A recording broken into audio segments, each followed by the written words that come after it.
قرآن مجید کی ابتدا سورۃ الفاتحہ سے ہوتی ہے۔ یہ ترتیب کے اعتبار سے تو پہلی سورت ہے، لیکن سورۃ الفاتحہ نزول کے اعتبار سے 5ویں سورت ہے۔ اس کو فاتحہ اس لیے کہا جاتا ہے کہ اس سے قرآن مجید کا افتتاح ہوتا ہے، ابتدا ہوتی ہے، تو افتتاح کی وجہ سے اس کو فاتحہ کہا جاتا ہے۔ سورۃ الفاتحہ کے بہت سارے نام ہیں، قرآن بھی کہا جاتا ہے، اس سورہ کو ام الکتاب بھی کہا جاتا ہے، اس کو سورہ الوافیہ بھی کہا جاتا ہے، اس کو سورہ رقیہ بھی کہا جاتا ہے، یعنی دم والی سورت۔ اس سورہ مبارکہ کو پڑھ کر صحابہ کرام رضوان اللہ تعالی علیہم اجمعین دم بھی کیا کرتے تھے۔ صحیح بخاری شریف میں ہے کہ یہ سورت اتنی برکت والی ہے، اس کو پڑھ کر اگر دم کیا جائے تو صحابہ کرام رضوان اللہ تعالی علیہم اجمعین کے معمولات میں تھا، بلکہ اس پہ اور بھی بہت سی کتابوں میں اصحاب پاک کے اور بڑے بڑے اکابر ان کے اعمال موجود ہیں۔ یہ اصل میں دیباچہ قرآن ہے اور خلاصہ قرآن بھی ہے۔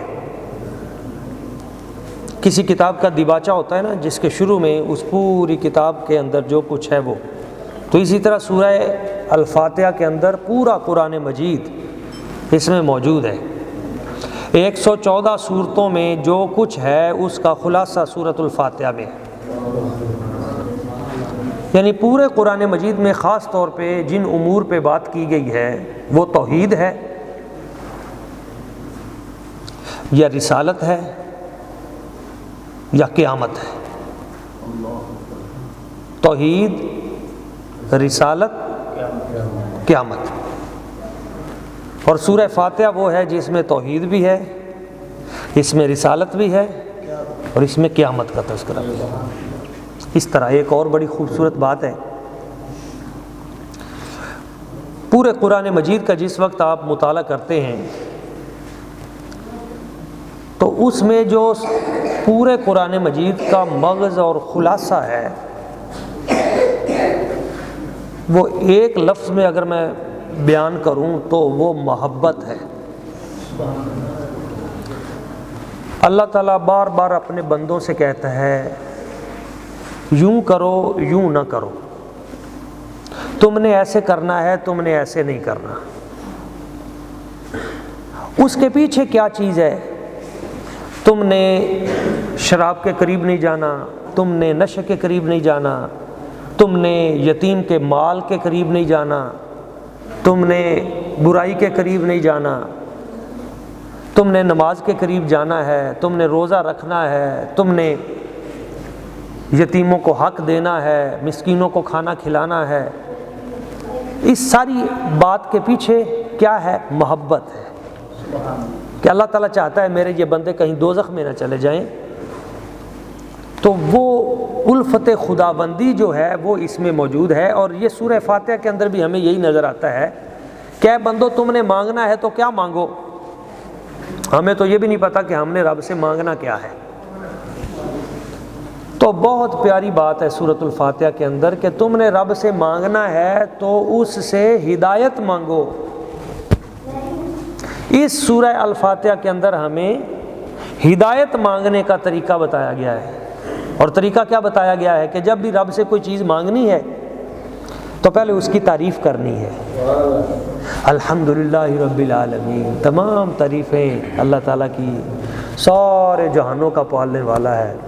الرحمن الرحیم، وہ بڑی رحمت کرنے والا ہے، وہ سارے جہانوں پہ رحمت کرنے والا ہے۔ الرحیم، اور ایمان والوں پہ تو بہت ہی زیادہ رحم کرنے والا ہے۔ تو یا اللہ تو رحمان ہے، تو رحیم ہے، تو کریم ہے، تو کرم کرنے والا ہے، سب جہانوں کو پالنے والا ہے۔ مالک یوم الدین، قیامت کی بات آ گئی، یا اللہ قیامت بھی تیرے ہاتھ میں ہے، وہاں بھی تیری حکومت ہے، یہاں بھی تیری حکومت ہے، سب کچھ تیرا ہے۔ ایاک نعبد و ایاک نستعین، ہم عبادت بھی تیری ہی کرتے ہیں، سجدہ بھی تجھے ہی کرتے ہیں، حاضری بھی تیری بارگاہ میں دیتے ہیں، اور اب مدد بھی تیری بارگاہ سے ہی مانگ رہے ہیں، کرم نوازی فرما، کیا دے؟ اب جب اللہ تعالیٰ کی تعریف بیان کی تو اللہ تعالیٰ کی ذات ببرکات اپنے بندے کی طرف متوجہ ہوئی کہ میرا بندہ مجھے رب مان رہا ہے، مجھے مان رہا ہے، اور سارے جہانوں کا خالق مالک رازق رب مجھے مان رہا ہے، رحمان الرحیم بھی مجھے مان رہا ہے، اور قیامت والے دن کی بات بھی میرے ساتھ ہی کر رہا ہے، اور مدد کے لیے بھی میری بارگاہ میں ہاتھ اٹھائے بیٹھا ہے، اور سجدہ بھی اس نے مجھے ہی کیا ہے، تو بھائی مانگ کیا مانگتا ہے؟ اب وہ مانگنے والی چیز آئی ہے۔ ہم مانگتے ہیں کوٹھی مل جائے، یہ عارضی چیز ہے، بنگلہ مل جائے، پیسہ مل جائے، یہ بالکل عارضی چیزیں ہیں، ان کی کوئی ویلیو نہیں ہے۔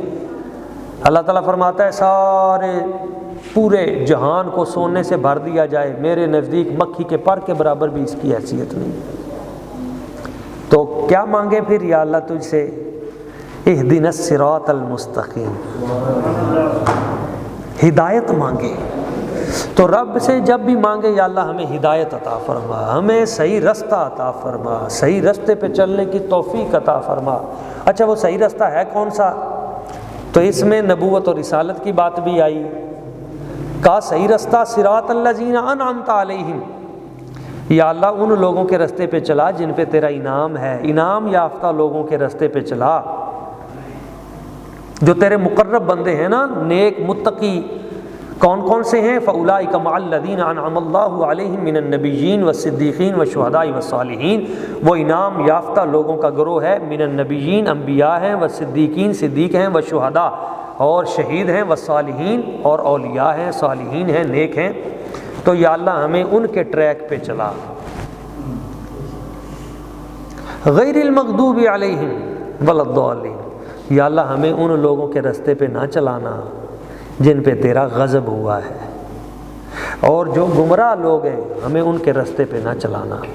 تو جو گمراہ طبقہ ہے، برائی کرنے والا ہے، ہم نماز میں، ہر نماز کے اندر، ہر رکعت میں ہم یہ بار بار مانگ رہے ہیں، یا اللہ بروں کے رستے سے بچانا، اچھوں کا رستہ عطا فرمانا، اچھوں کا رستہ عطا فرمانا، بروں کے رستے سے ہمیں محفوظ رکھنا۔ تو اس سورہ فاتحہ کے اندر یہ خوبصورت پیغام موجود ہے۔ جب ہم سورہ فاتحہ پڑھیں ہمیں پتہ ہونا چاہیے کہ ہم رب سے کیا مانگ رہے ہیں۔ سورۃ البقرہ ہے، یہ قرآن مجید کی دوسری سورہ ہے، اور یہ بہت بڑی سورہ ہے، 286 اس کی آیات ہیں۔ قرآن مجید کی سب سے بڑی سورت یہی ہے۔ اس کو بقرہ اس لیے کہا جاتا ہے کہ بقرہ تم کہتے ہیں گائے کو۔ اس صورت میں ایک گائے کا تذکرہ ہے، بنی اسرائیلی، ان میں سے ایک بندہ تھا، ایک بھتیجے نے اپنے چاچے کو قتل کر دیا دولت کے پیچھے، پیسے کی ہوس شروع سے رہی ہے۔ اس نے چاچے کو قتل کر کے اس کی لاش کو اٹھا کے ایک دوسرے محلے میں کسی کے گھر کے آگے پھینک دیا۔ اب رواج یہ تھا کہ جس کے گھر کے باہر سے لاش ملتی تھی تو وہی قاتل قرار پاتا تھا۔ اس نے قسمیں اٹھانی شروع کر دی، میں نے تو قتل نہیں کیا۔ بات بڑھ گئی، برادریاں اکٹھی ہوئیں، حضرت موسیٰ علیہ السلام کے پاس آئے، موسیٰ علیہ السلام پہ وحی آئی، ایسے کرو ایک گائے تلاش کرو۔ اب بنی اسرائیلیوں کو کہا گیا گائے تلاش کرو، تو ان کی کچھ بری عادتیں ہیں جن کا تذکرہ قرآن مجید میں موجود ہے کہ اے مسلمانوں یہ بری عادتیں تم نے نہیں اپنانی۔ انہوں نے کہا جی آگے سے ڈھکوسلے شروع کرنے، اعتراض شروع کرنے، اور ایسے حجتیں کٹ حجتیاں شروع کر دینی۔ یا اللہ وہ اللہ تعالیٰ سے پوچھ کے بتاؤ، موسیٰ علیہ السلام اللہ تعالیٰ سے پوچھ کے بتاؤ گائے کیسی ہونی چاہیے، اس کا رنگ کیسا ہونا چاہیے، قد کیسا ہونا چاہیے، اس کی شیپ کیسی ہونی چاہیے، جوان ہو بوڑھی ہو، وہ کھیتی پہ لگی ہوئی ہو یا نہ لگی ہوئی ہو، اس سے پانی نکالا گیا ہو کھیتیوں کا۔ تو اس طرح کے آگے سے نا، تو جیسے جیسے سوال کرتے گئے ویسے ویسے پھنستے گئے۔ اس عمل کو برا کہا گیا ہے کہ بلا وجہ کے بے تکے سوال کرنا، بے فائدہ باتیں اور استہزاء کرنا، اللہ تعالیٰ کی احکام کی خلاف ورزی کرنا، اور جب کوئی شرعی مسئلہ بتایا جائے تو آگے سے مذاق کرنا اور کوئی نہ کوئی نیا راستہ نکالنے کی کوشش کرنا، اس سے روکا گیا ہے۔ آج بھی کچھ لوگ ایسے ہیں ہم میں کہ ان کو جب دین کا صحیح مسئلہ بتایا جائے تو وہ آگے سے اس کی غلط تعبیر پیش کرتے ہیں، اور اللہ تعالیٰ کے اس کے رسول کریم صلی اللہ علیہ وسلم کے حکم کو وہ انکار کرنے کے لیے آگے سے اس کی غلط تعویلیں شروع کر دیتے ہیں۔ اس سے ہم نے بچنا ہے، یہ بنی اسرائیلیوں کی بری عادت تھی۔ اس سورہ کے اندر انسانوں کی 3 قسمیں بیان کی گئی ہیں۔ کتنی؟ 3 قسمیں انسانوں کی بیان کی گئی ہیں۔ ایک مومنین کی بالکل شروع میں، ایک کافرین کی، کفار کی، اور ایک منافقین کی شروع میں۔ مومنین کی 5 صفتیں بیان کی گئی ہیں۔ الذین یؤمنون بالغیب، یہ جو مومن ہیں ان کے اندر یہ پہلی صفت ہے کہ یہ غیب پہ ایمان لاتے ہیں۔ حشر ہے، نشر ہے، قبر ہے، قیامت ہے، فرشتے ہیں، ہم نے دیکھا نہیں ہے، لیکن جو ایمان والے ہیں وہ بن دیکھے ان غیبی چیزوں پہ ایمان لاتے ہیں۔ یہ پہلی خوبی ہے ایمان والوں کی، اس صفت کو ہم نے اپنانا ہے۔ وَيُقِيمُونَ الصَّلَاةَ، ایمان والوں کی اللہ تعالیٰ فرماتا ہے دوسری خوبی، دوسری صفت یہ ہے کہ وہ نماز نہیں چھوڑتے، وہ نماز پڑھتے ہیں۔ ہم نے اس دوسری خوبی کو بھی اپنانا ہے۔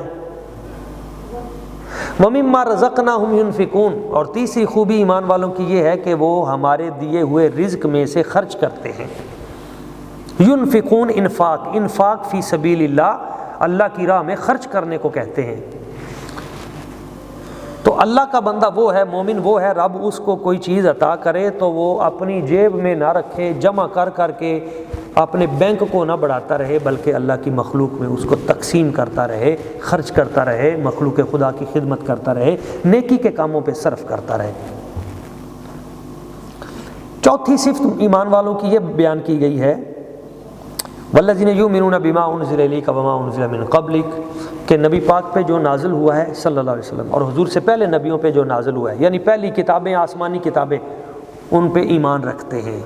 اور 5ویں آخری، وبالآخرۃ ھم یوقنون، اور آخرت پہ یقین رکھتے ہیں۔ اور جب کسی کا آخرت پہ یقین ہوگا تو وہ خود بخود گناہوں سے باز رہے گا، اسے پتہ ہوگا حشر والے دن اس کا میں نے حساب دینا ہے۔ یہی لوگ ہدایت پہ ہیں۔ اچھا، کافروں کے اندر کیا عیب ہے؟ ہم نے یہ 5 صفتیں اپنانی ہیں، اور کافروں والی اور منافقوں والی صفتیں، ان سے بچنا ہے۔ کافروں کی صفتیں یہ ہیں کہ آپ ان کو ڈرائیں یا نہ ڈرائیں۔ بعض کفار وہ ہیں ان کے دل سخت ہیں، انہوں نے ماننی نہیں ہے، آنکھوں پہ پردہ ہے، دردناک عذاب ہے، وہ کبھی نہیں مانیں گے۔ تو ہٹ دھرمی، حق کو دیکھ کر بھی اس کو نہ ماننا، یہ کافروں کی عادت ہے، ان کے اخلاق سیئہ ہے، ان سے ہم نے بچنا ہے۔ اور منافقوں کی تقریباً 12 یہاں پہ عادتیں بیان کی گئی ہیں۔ آپ دیکھیں کہ مومنین کے بارے میں 4 آیتیں آئی ہیں، کافروں کے بارے میں 2 آیتیں آئی ہیں، اور منافقوں کے بارے میں 13 آیتیں آئی ہیں یہاں پہ۔ اس کا مطلب کیا ہوا کہ منافق جو ہے نا یہ زیادہ خطرناک ہے۔ دشمن اتنا خطرناک نہیں ہوتا، کیوں؟ دشمن تو آپ کا دوست ہوتا ہے۔ دشمن جو ہے ایک معنی میں آپ کا دوست ہوتا ہے۔ کیسے؟ کہ آپ دشمن کی وجہ سے گناہ سے بچتے ہیں۔ ایک بندہ میرا دشمن ہے، میں کہوں گا یار اگر میں نے یہ کام کیا نا یہ مجھے رگڑ دے گا، انہیں پھٹی لا دینی ہے، اگر میں نے کوئی یہاں محلے میں کوئی ایسی حرکت کی نا یہ مجھے نہیں معافی دے گا، اس کو موقع مل جائے گا۔ تو دشمن تو آپ کا دوست ہے، اس کی وجہ سے آپ گناہ سے بچ جاتے ہیں۔ خطرہ کس کا ہے؟ خطرہ منافق کا ہے کہ وہ آپ کا دوست ہے لیکن اندر سے چھری پھیر دیتا ہے، اوپر سے کہتا ہے تم میرے ہو میرے ہو، اور جب بھی ڈالتا ہے اور اس کے بعد چھری پھیر دیتا ہے۔ خطرناک۔ تو 13 آیتیں قرآن مجید میں، بلکہ ایک پوری سورۃ المنافقون بھی ہے آگے جا کے۔ تو وہاں پہ بھی منافق یہی کرتے تھے، نبی پاک صلی اللہ علیہ وسلم کے پاس آتے تھے، حضور ہم آپ کے ہیں، ہم تو آپ کے خادم ہیں، نماز بھی پیچھے پڑھتے تھے، باہر جا کے کافروں کے ساتھ کہتے تھے ہم تو آپ کے ساتھ ہیں۔ تو یہ ساری صورتوں میں ان کی وہ جو عادتیں ہیں، ان کی برائیاں ہیں وہ بیان کی گئی ہیں کہ منافق کیا کرتے تھے. منافق اللہ تعالیٰ کو دھوکہ دیتے تھے، منافق جو ہے زمین میں فساد پیدا کرتے تھے، فتنہ پیدا کرتے تھے. منافقوں کی عادتیں بیان کی گئی ہیں کہ جب وہ اپنے شیاطین کے ساتھ اکٹھے ہوتے ہیں تو وہاں پہ جا کے وہ استہزاء کرتے ہیں، اور اس طرح ان کی اور بھی بری عادتیں جو ہیں، جھوٹ ہے، کذب ہے، دھوکہ ہے، تذبذب ہے. تذبذب کیا ہے؟ پتہ نہیں کیڑے سچے نے کیڑے نہیں نے، داواں ڈول. تو پتہ نہیں نبی پاک صلی اللہ علیہ وسلم کے ساتھ جو لوگ ہیں یہ صحیح ہیں راہ حق پہ یا نہیں. تو یہ ان کی حرکتیں تھیں، کبھی ادھر کبھی ادھر. تو اس کیفیت میں بھی نہیں رہنا، ہم نے دین حق پہ ڈٹ کے کھڑے ہونا ہے، یقین کی کیفیت لا کے کھڑے ہونا ہے. تو اس طرح یہاں پہ ان تمام چیزوں کا تذکرہ بھی کیا گیا ہے، توحید و رسالت کا، قیامت کا. اور اسی طرح سورۃ البقرہ جو ہے اس میں عقیدہ باس بعد الموت وہ بھی بیان کیا گیا ہے کہ مرنے کے بعد تم نے اٹھنا ہے. اس کے آگے جا کے قرآن مجید کا معجزہ بیان کیا گیا ہے. فَأْتُوا بِسُورَةٍ مِّن مِّثْلِهِ، کوئی ایک صورت لے کے آؤ. پوری دنیا کفر کو چیلنج کیا گیا، اگر تم سچے ہو تو ہمارے قرآن جیسی ایک صورت لے کے آؤ. آج تک نہیں لا سکے. قرآن آج بھی زندہ چمک رہا ہے. اس طرح کوئی کتاب پڑھی جاتی ہے دنیا میں کہ لوگ لاکھوں ان کو سننے والے ہوں پیچھے؟ دنیا میں کوئی کتاب ایسے نہیں پڑھی جاتی. اس طرح کوئی کتاب کا حافظ دنیا میں نہیں ملے گا. 8 کروڑ کے لگ بھگ آج قرآن کے حافظ دنیا میں موجود ہیں، اور آج قرآن پاک وہ سن رہے ہیں یا سنا رہے ہیں پوری دنیا میں. یہ قرآن کا زندہ معجزہ ہے جس کے ایک حرف کا بھی آج تک اس کو جھٹلایا نہیں جا سکا. اسی طرح اس مقام پہ کافروں کی خصلتیں بیان کی گئی ہیں، منافقوں کی خصلتیں بیان کی گئی ہیں، اور قصہ آدم و ابلیس بیان کیا گیا ہے. حضرت آدم علیہ السلام کا قصہ پہلے پارے میں بیان کیا گیا ہے. اللہ تعالیٰ نے آدم علیہ السلام کو زمین میں اپنا خلیفہ بنایا. ہم جو حضرت آدم علیہ السلام کی اولاد میں سے ہیں، ہمیں اپنے فرائض منصبی کو سمجھنا چاہیے. اللہ نے حیوانات بنائے، جمادات بنائے، نباتات بنائے، حشرات الارض بنائے، آسمان بنائی، جنات بنائے، پورے جہان بنائے. ان سب میں اللہ تعالیٰ نے اپنا خلیفہ جس کو بنایا نا وہ انسان ہے. تو انسان کو سب پہ فضیلت دی، تو ہمیں اپنی ذمہ داری کا احساس کرنا چاہیے کہ جب اللہ تعالیٰ نے ہمیں پورے جہانوں کے اوپر فضیلت دی ہے تو ہم وہ کام کریں جو ہمارے رب کی رضا ہے، اللہ کی رضا والے کام کریں. تو حضرت جناب آدم علیہ السلام کو تخلیق کیا گیا. شیطان نے اعتراض کیے، لیکن بعد میں پھر پتہ چلا فرشتوں نے بھی ایک بات کی، لیکن جب علم سامنے آیا تو ان کو بھی سجدہ کرنا پڑا. اس میں بھی ایک اشارہ ہے کہ دنیا میں وہی آگے جائے گا جس کے پاس دولت علم ہوگی. تو ہمیں علم کے حصول کے لیے ہم وقت کوشش کرتے رہنی چاہیے، اور یہ ہم نے جو مجلس سجائی ہے یہ بھی حصول علم کے لیے ہے. آدم علیہ السلام ان کی پیشانی میں نور مصطفیٰ صلی اللہ علیہ وسلم بھی چمک رہا تھا. تمام فرشتوں نے سجدہ کیا، ابلیس اکڑ گیا. اس میں ایک بڑا خوبصورت پیغام ہے. عبادت و ریاضت بسا اوقات بندے کے کام نہیں آتی، عاجزی کام آتی ہے. فرشتوں نے حکم کی تعمیل کی، عجز کیا، سجدہ کیا. شیطان کا علم ہی اس کے آڑے آ گیا کہ میں افضل ہوں، اور وہ تکبر کا شکار ہو گیا. اور تکبر و غرور کی وجہ سے اللہ تعالیٰ فرماتا ہے ابا واستکبر وکان من الکافرین. تکبر کیا، غرور کیا اور کافروں میں سے ہو گیا. یہ پیغام ہے اس سورہ میں ہمارے لیے کہ ہم اگر اللہ ہمیں کوئی عہدہ دے دے، کوئی منصب دے دے، کوئی مقام دے دے، تو ہم کبھی بھی تکبر کا شکار نہ ہوں، بلکہ ہمیشہ عاجزی و انکساری کا پہلو اپنائے رکھیں. حضرت داؤد علیہ السلام نے ایک مرتبہ عرض کی تھی، یا اللہ کریم میں تیرا شکر کیسے ادا کر سکتا ہوں کیونکہ شکر ادا کروں گا تو جو زبان ہے یہ بھی تو تیری دی ہوئی ہے، یہ جو سانس ہے یہ بھی تیرے دیے ہوئے ہیں۔ تو اللہ تعالیٰ نے فرمایا ہاں اب تم میں عاجزی آ گئی ہے۔ تو جو عاجزی کے ساتھ کوئی بھی جملہ کہہ دیتا ہے اس کا شکر ادا ہو جاتا ہے۔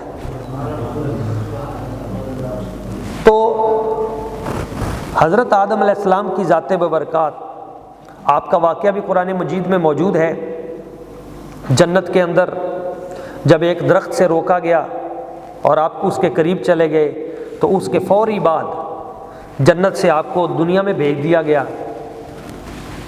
اللہ تعالیٰ کی ذات ببرکات نے، اور جب دنیا میں آئے آدم علیہ السلام تو توبہ کرنے لگے، استغفار کرنے لگے، معافی مانگنے لگے۔ 300 سال تک ایک روایت کے مطابق معافی مانگتے رہے۔ فَتَلَقَّىٰ آدَمُ مِن رَبِّهِ كَلِمَاتٍ فَتَابَ عَلَيْهِ، پھر اللہ تعالیٰ نے ان کو کچھ کلمات سکھائے جس سے ان کی توبہ قبول ہوئی۔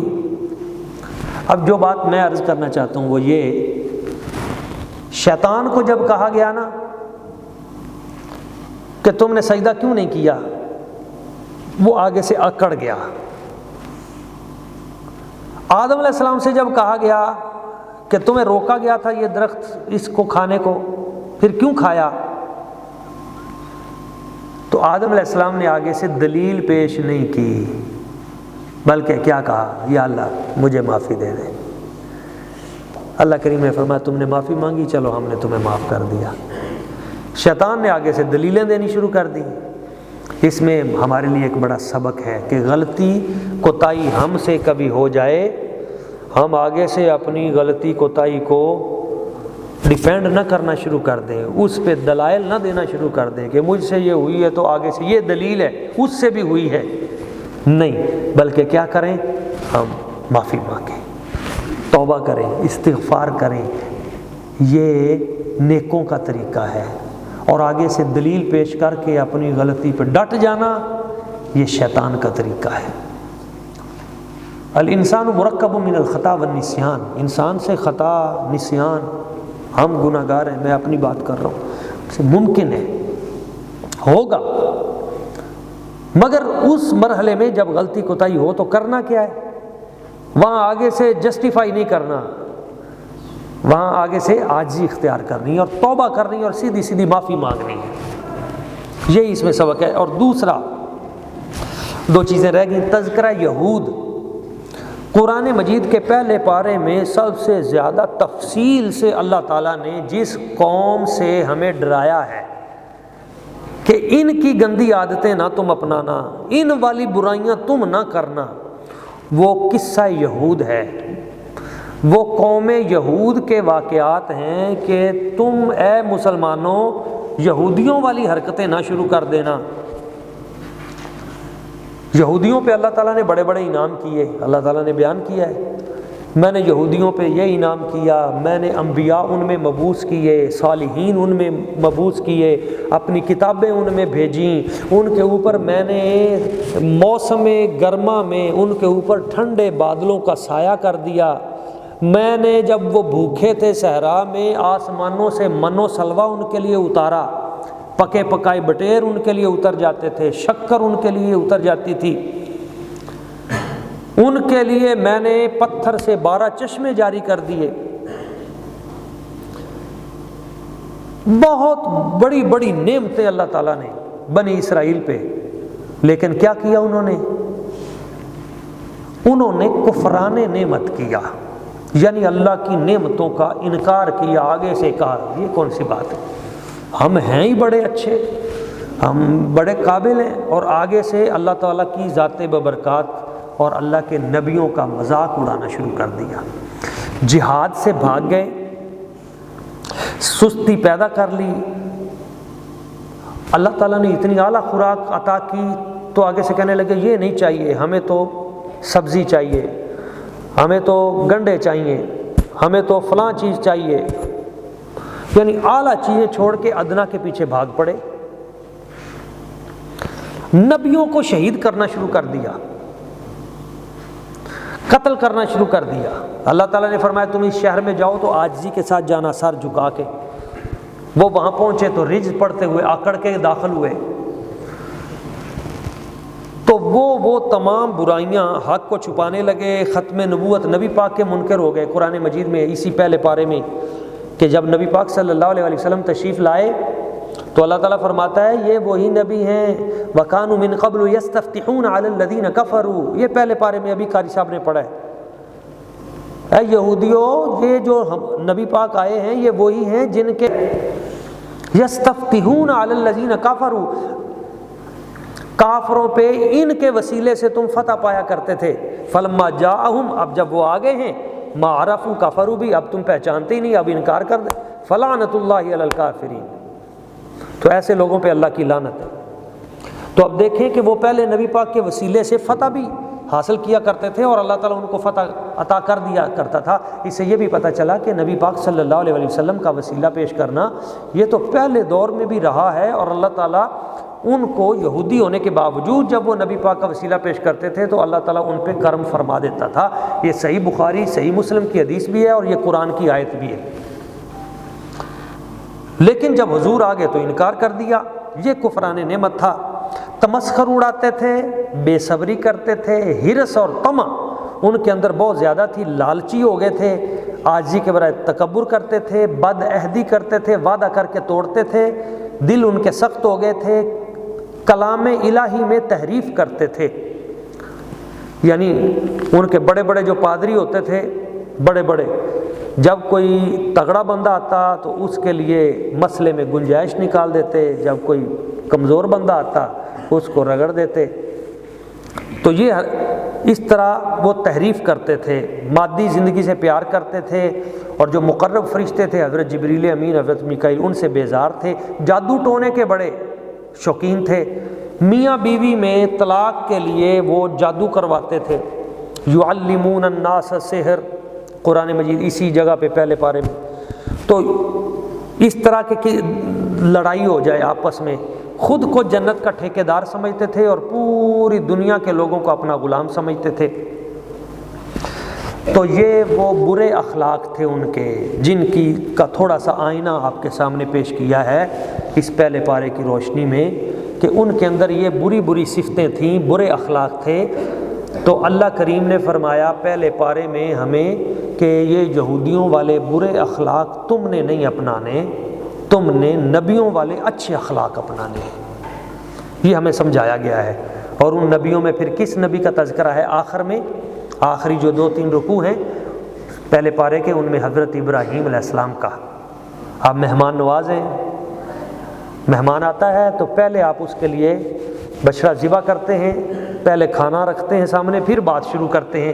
یہ اعلیٰ اخلاق ہیں ان کے۔ اور حق پہ کھڑے ہونے کی آزمائشوں میں نمرود کا مقابلہ آپ نے کیا، آگ میں آپ گئے، اور ہجرت پہ آپ کو مجبور کیا گیا، تکالیف آپ نے اٹھائیں، حتیٰ کہ اللہ تعالیٰ فرماتا ہے دیکھو میرے اس بندے کو یہ مجھ سے کتنا پیار کرتا ہے کہ میں نے حکم دیا اپنے بیٹے کو میرے لیے قربان کر دو، تو اپنے بیٹے کو بھی میرے لیے قربان کر دیا۔ اپنی بیوی بچے کو چھوڑ کے آ جاؤ صحرا میں، لک دک صحرا میں چھوڑ کے آگے، جب کاذبہ کر دو تو اس پہ بھی کر دیا، اور جب کہا کہ خانہ کعبہ بناؤ تعمیر کرو تو بڑھاپے کے بزرگی کے باوجود خانہ کعبہ تعمیر کیا۔ تو جب یہ آزمائشوں سے گزرے تو ان آزمائشوں سے گزرنے کے بعد پھر اس کا ثمر کیا ملا؟ ثمر پتہ کیا ملا؟ ثمر ملا کہ محمد مصطفیٰ صلی اللہ علیہ وسلم، حضور کی ذات اللہ تعالیٰ نے حضرت ابراہیم علیہ السلام کو عطا کی۔ ثمر ملا یہ کہ انہوں نے دعا کی تھی، یا اللہ یہ جو خانہ کعبہ شریف ہے اس کو آباد کر دے، تو خانہ کعبہ شریف آج بھی آباد ہے۔ کہا یا اللہ یہاں کے لوگوں کی رزق ورزق اہلہ من الثمرات، ان کو پھل دینا، تو آج بھی مکہ شریف مدینہ شریف چلے جائیں دنیا کا ہر پھل وہاں موجود ہے، رزق موجود ہے۔ تو جو انہوں نے دعا کی اللہ تعالیٰ نے ان کی اس دعا کو بطریق احسن قبول کیا، لیکن اس سے پہلے آزمائشوں سے گزرے۔ تو جب بندہ آزمائشوں سے گزر جاتا ہے، دین حق کے لیے اپنا سب کچھ قربان کرتا ہے، تو پھر اللہ تعالیٰ سارا جہان اس کے مطیع کر دیتا ہے، اس کی دعاؤں کو قبول فرماتا ہے۔ تو اس میں ہمارے لیے یہ خوبصورت پیغام ہے حضرت سیدنا ابراہیم علیہ السلام آپ کی قربانیوں کا ایک طویل ترین سلسلہ، کہ جب بندوں کو چاہیے کہ محبت کریں تو پھر وہ محبت حضرت ابراہیم علیہ السلام کی طرح کریں، انبیاء کی طرح کریں، ان ذوات مطہرہ کو اپنا آئیڈیل بنائیں اور ان کے عطا کردہ طریقے پہ چلیں۔ اب انہوں نے تو اتنی قربانیاں دیں، اور ہم سے آدھا گھنٹہ جو ہے وہ قربانی بھی بسا اوقات نہیں دی جاتی۔ تو دوستو، دین کو سیکھنے کے لیے بھی اس وقت سب سے زیادہ ضرورت ہے کہ ہم اپنا وقت دین پہ صرف کریں۔ اللہ کریم کی بارگاہ قدس میں دعا ہے کہ جو چند بنیادی باتیں آج ہم نے آپ کے پیش خدمت کی، ہمیں سمجھنے کی، ان باتوں پہ عمل کرنے کی اور اس پیغام کو آگے پہنچانے کی توفیق اور سعادت عطا فرمائے، آمین۔